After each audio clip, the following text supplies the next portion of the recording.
Halo, apa kabar semuanya? Di video kali ini kita akan membahas mengenai kisah pemberontakan 4 villain utama di filler anime Bleach. So, enjoy this video and welcome to Bleach Universe. One-chan ga kita.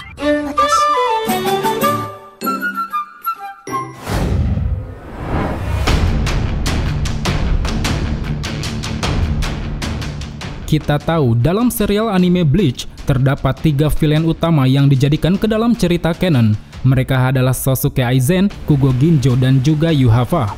Dan aku yakin banyak dari kalian yang sudah hafal atau bahkan mengidolakan salah satu karakter villain tersebut. Nah, selain dari ketiga villain utama yang ada di cerita canon, di dalam cerita filler anime Bleach juga terdapat beberapa karakter villain yang tak kalah jauh berkesannya. Biasanya mereka memiliki intrik permasalahan yang didasarkan pada sebuah kesalahpahaman dan sudut pandangnya yang berbeda-beda.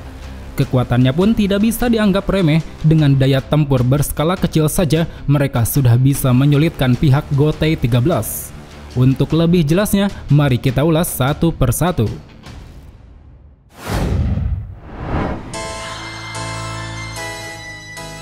Jin Kariya.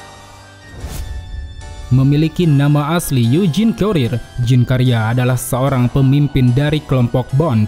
Ras ini merupakan ras buatan yang terlahir dari sebuah kecelakaan eksperimen di Soul Society. Mereka telah lahir dan tumbuh di dunia manusia dengan memiliki sebuah kekuatan luar biasa, yang mana karena hal ini mereka pun dianggap sebagai suatu ancaman bagi dunia manusia dan juga Soul Society. Bahkan tak lama setelahnya, berdasarkan keputusan Sentral 46, beberapa kelompok Bond ini kemudian dilenyapkan dan dibantai agar keseimbangan dunia tetap terjaga. Sebagai satu-satunya anak yang berhasil selamat dari insiden pembantaian kelompok tersebut, Jin Kariya bersama para Bond lain yang masih hidup di dunia manusia lalu memutuskan untuk melakukan balas dendam terhadap Soul Society. Dengan mengembangkan kekuatan Leontin yang diberikan oleh salah satu Shinigami peneliti yaitu Rintao, Jin Kariya berhasil menciptakan sebuah kekuatan yang didasarkan pada sebuah alat yang diberi nama doll. Diketahui sebagai pemimpin para Bond, Jin Kariya memiliki doll terkuat bernama Meser. Senjata ini memungkinkannya untuk dapat memanipulasi angin dan membentuknya menjadi sebuah pedang angin di tangannya. Beberapa teknik yang pernah dia perlihatkan diantaranya yaitu Wind Barrier, dapat membuat penghalang angin berbentuk bola untuk dia jadikan sebagai pelindung. Wind Stance mampu menciptakan 4 tornado berukuran sedang yang bisa dia gabungkan menjadi satu tornado besar. Wind Listener menembakkan hembusan angin yang kuat dan tipis hingga mampu membatalkan Getsuga Tensho yang berada dalam tingkatan Bankai. Dan yang terakhir, Lightning Blade. Dengan menghasilkan listrik statis melalui gesekan atmosfer, Jin Kariya dapat menghasilkan sambaran petir dari pedang anginnya. Meskipun memiliki kekuatan yang dirasa sangat kuat, tapi di pertarungan terakhirnya melawan Ichigo, Jin Kariya berhasil dikalahkan lewat satu bentrokan yang sangat kuat.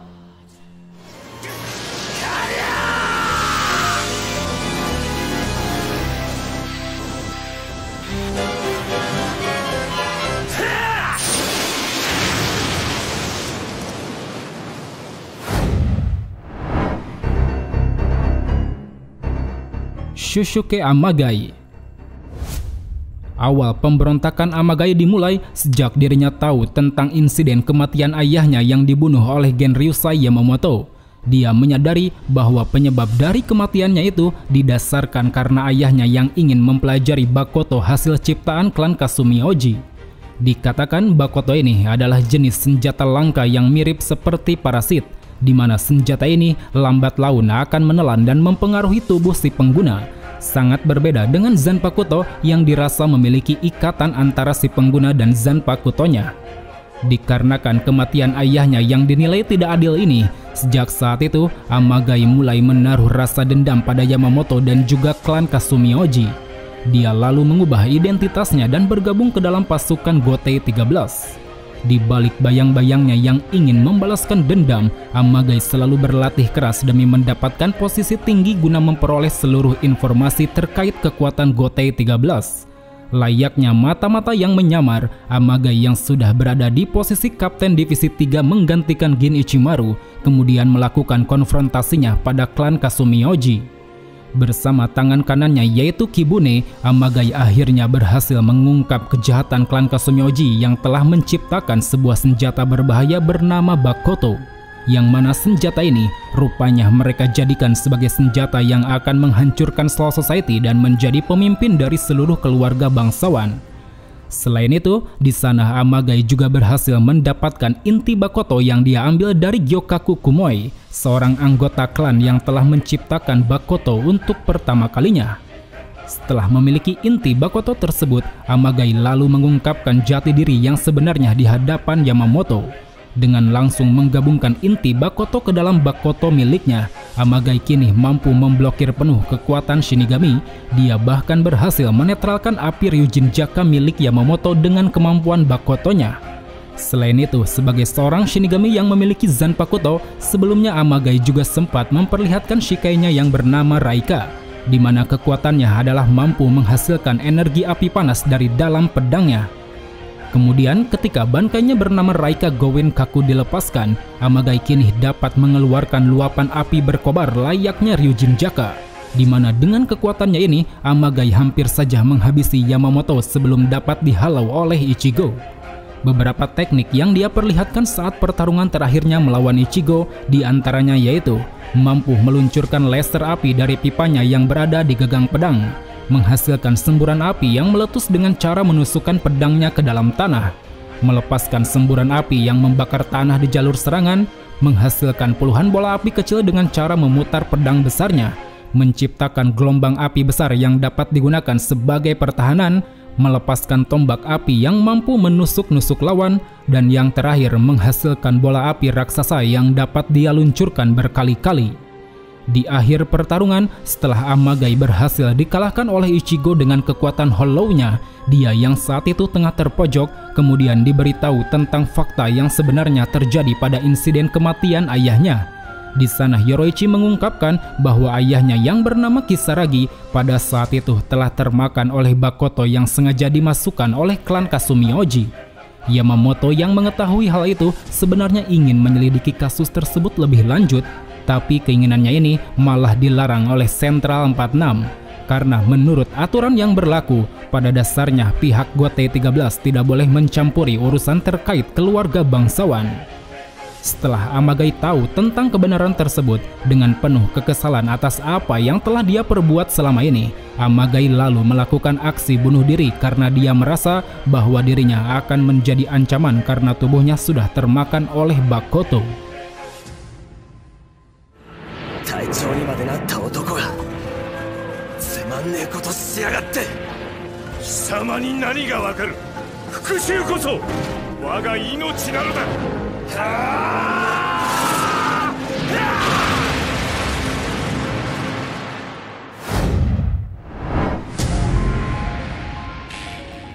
Muramasa. Tidak seperti villain lainnya, Muramasa adalah sesosok roh Zanpakuto yang bergentayangan selepas pemiliknya yaitu Koga disegel. Demi mendapatkan kembali tuannya yang telah disegel oleh pihak Gotei 13, Muramasa akhirnya melakukan pemberontakan terhadap Soul Society. Dalam aksi pemberontakan itu, lewat kekuatan khususnya yang mampu menghipnotis, Muramasa berhasil mempengaruhi seluruh roh Zanpakuto Shinigami menjadi sekutunya. Dia berhasil menginvasi Soul Society dan membuat para Shinigami dibuat kewalahan karena tidak bisa menggunakan kekuatan Zanpakutonya. Selain itu, karena pada dasarnya roh Zanpakuto tidak akan bisa bertahan lama jika tidak berada di samping pemiliknya, mau tidak mau Muramasa harus menyerap kekuatan Hollow untuk dia jadikan sebagai energi pengganti Shinigami. Namun naas, sesaat Muramasa berhasil membebaskan tuan aslinya yaitu Kuchiki Koga, dia malah ditikam oleh Koga. Di sana Koga merasa bahwa gara-gara Muramasa lah pada waktu dulu dirinya dikalahkan dan disegel oleh Genryusai Yamamoto. Padahal yang sebenarnya terjadi saat itu Muramasa tidak bisa mendengar perintah Koga yang sudah terhanyut ke dalam rasa bengis dan kebenciannya pada Gotei 13. Akibat dari hal itu, selepas Muramasa berada di ambang kepunahan, kekuatan Hollow yang berada dalam tubuhnya seketika bangkit dan membuatnya menjadi sesosok Hollow yang memiliki level setara Vasto Lorde. Kekuatan yang dihasilkannya adalah mampu menghasilkan serangan Zero berwarna biru serta memiliki regenerasi yang luar biasa. Dalam mode holofikasinya ini, tanpa Muramasa sadari, wujudnya dapat berubah menjadi sebuah kubah besar berenergi hollow, yang mana kubah ini menjadi pemicu munculnya ratusan Menos Grande yang berdatangan dari gerbang Garganta. Setelah sadar dari bentuk holofikasinya di dalam dunia batin miliknya, Muramasa yang frustasi akan kenyataan pahit yang dia terima ini, kemudian melakukan pertarungan terakhir melawan Ichigo. Dalam pertarungan tersebut, Muramasa berhasil menyulitkan Ichigo dengan teknik ilusi yang membuatnya sulit diserang.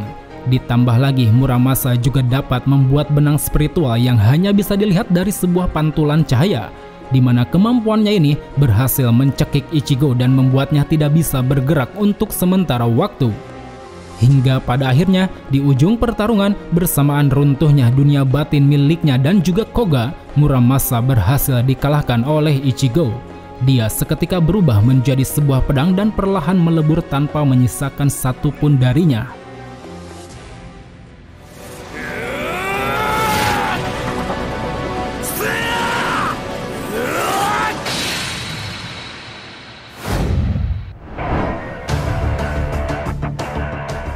Oko Yushima.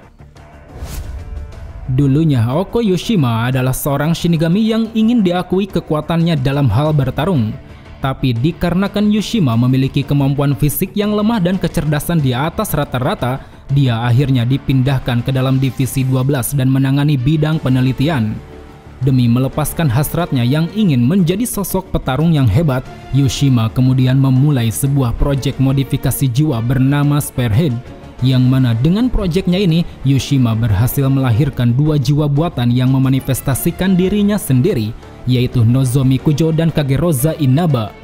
Akan tetapi, setelahnya, Sentral 46 yang merasa kalau proyek itu sangat tidak manusiawi, mereka pun memutuskan untuk menghentikan proyek tersebut dan menahan Yushima di dalam sel tahanan.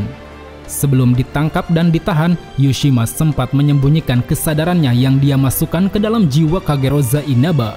Dan sejak saat itulah, sementara tubuh Yushima ditahan di Nest Maggots, Kageroza yang memiliki kesadaran Yushima mulai membaur dengan para Shinigami hingga berhasil menjadi salah satu staf di Departemen Litbang. Sementara jiwa satunya yaitu Nozomi, dia dilemparkan ke dalam dangai dan hidup berkelana di dunia manusia. Hingga setelah waktu yang dirasa menentukan, Kageroza yang telah berhasil menciptakan Raiga yang memakai tubuh para Shinigami, dia lalu melakukan aksi pemberontakan guna mencari dan mendapatkan kembali Nozomi. Seiring upaya pemberontakan itu dilakukan, setelah bersatunya Kageroza dan Nozomi, Oko Yushima kini mulai bangkit dengan jiwa buatan barunya yang memiliki aura kekuatan luar biasa. Dia seketika mampu menguasai Zanpakutonya yang bernama Sumitsuki Gasa.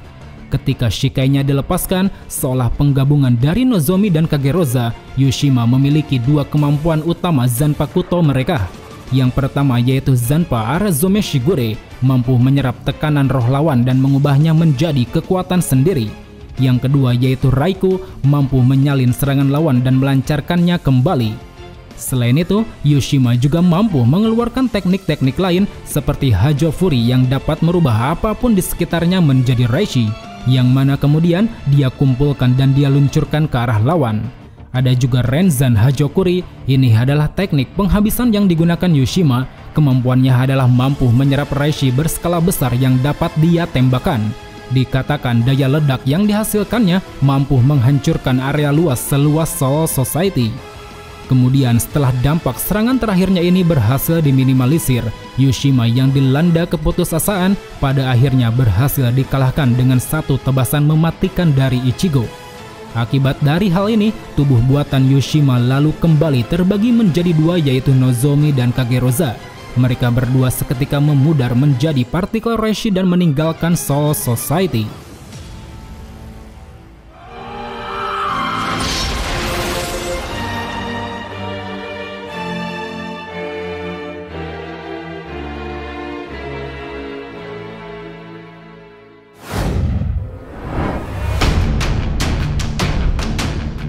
Well teman-teman, itulah beberapa cerita pemberontakan yang dilakukan oleh villain utama di filler anime Bleach. Menurut kalian, villain manakah yang setidaknya pantas untuk dimasukkan ke dalam cerita canon? Tulis jawabannya di kolom komentar. Sampai jumpa di video selanjutnya. Salam Bleach Lovers.